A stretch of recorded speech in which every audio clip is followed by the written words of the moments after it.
দেখো আমাদের ক্যান্ডি সোনা আজকে শ্যাম্পু দিয়ে স্নান করছে। ওকে দেখো ধরে রাখা যায় না, তাই ক্যান্ডির পাপা ক্যান্ডির লেজে ধরে স্নান করাচ্ছে।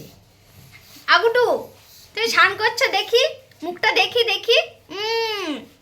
স্নান করার নাম শুনলে আগেই পালায়, কোথায় পালাবে তার নাই ঠিকানা। এখান থেকে ওখানে, এখান থেকে ওখানে গুড়গুড় গুড়গুড় করে। গুটুগুটু গায়ে একটু গন্ধ গন্ধ করছে। তা আমাদের ক্যান্ডি সোনা কি শ্যাম্পু ইউজ করে দেখো, এই যে আমাদের ক্যান্ডি সোনার শ্যাম্পু দেখতে পাচ্ছ, এই যে ক্যান্ডি সোনার শ্যাম্পু একটা জায়গায় দাঁড়ায় না। ওকে তো কোনোদিন আমরা চিকল দিয়ে বাঁধিনি, যার জন্য ও একটা জায়গায় দাঁড়ায় না, আর বাঁধলে পরে কষ্ট পাবে যেহেতু, তার জন্য হাত দিয়ে ধরে ধরে ধরে ধরে করাচ্ছে। এই যে পালাবে, করাও, জল দাও,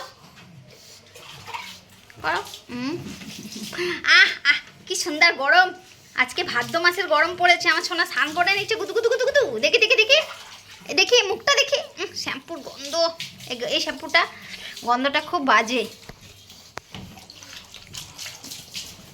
এই দৌড় মার পালাবে, ধরে ধরো,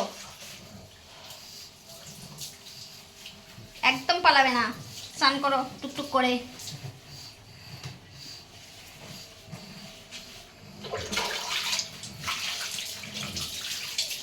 বালতির উপরে দাঁড় করাও না, দাঁড় করিয়ে দাও।